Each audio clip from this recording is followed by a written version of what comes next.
They thought it was over. Adrian Voss was in custody, every movement tracked, every second accounted for. No more unexplained footage, no more sightings. At least, that's what they believed. Until the second video surfaced. It came from a different building, across the city. Different system, different cameras, no connection. Or at least, none that made sense. The timestamp read 11:02 p.m., 3 nights after Elena disappeared. The hallway was empty, silent. Nothing moved. Until someone entered the frame. Adrian. Same walk, same posture, same calm expression. The investigator watching the footage didn't react immediately because at this point they expected something like this. But then, he slowed it down, frame by frame, and noticed something no one had seen before. Adrian wasn't alone. At first, it looked like a shadow, something behind him, too close to be coincidence, too still to be normal. They enhanced the image, raised the contrast, zoomed in, and that's when it became clear. There was another figure, standing directly behind him, matching his movements almost perfectly, but not completely. There was a delay, a fraction of a second, like an echo or a reflection that wasn't supposed to exist. The room went silent, because now this wasn't just a timing issue. This was something else, something physical, something that had shape. They kept watching. At 11:03 p.m., Adrian stops, just like in the first video. Same behavior, same stillness, but this time, the second figure doesn't stop. It keeps moving, forward, closing the distance, until it's no longer behind him, but almost inside him.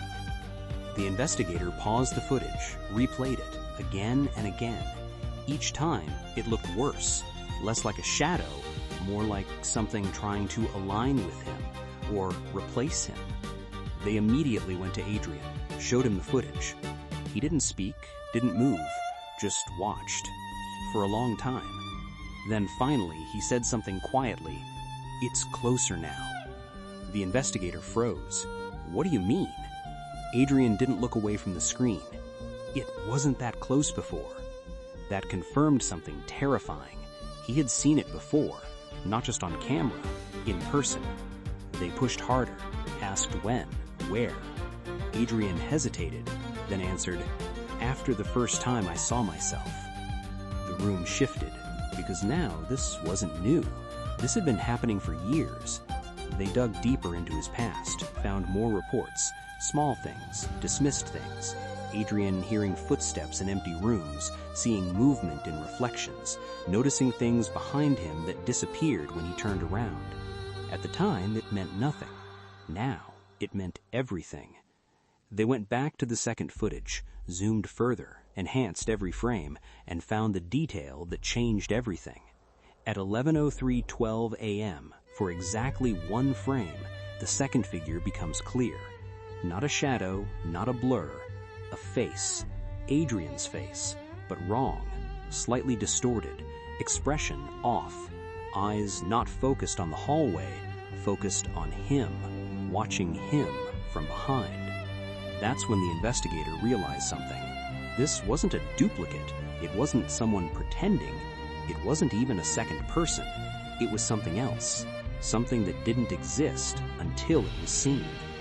They checked all the footage again, from the first night, from the building, from every camera, and found something they had missed. In the original video, the one where Adrian appears at 10:26 p.m., there was also something behind him. Too faint to notice at first, but once you see it, you can't unsee it. It was there from the beginning, watching, waiting, getting closer every time it appeared. That's when the pattern became clear. It wasn't following him, it was catching up. They returned to Adrian one last time, asked him directly, "What happens when it reaches you?"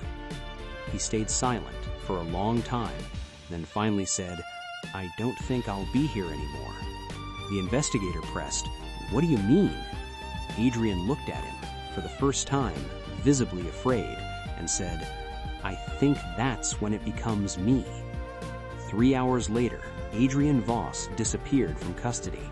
No signs of escape, no forced entry, No footage, nothing, just gone, like he was never there.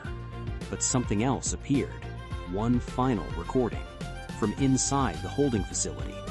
Timestamp 2:14 a.m. The cell door opens, no one visible.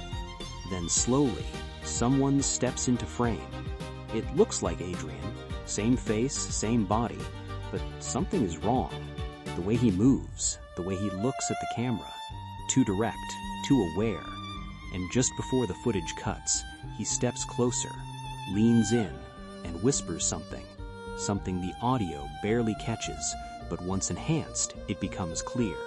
He says, "You weren't supposed to see me this early."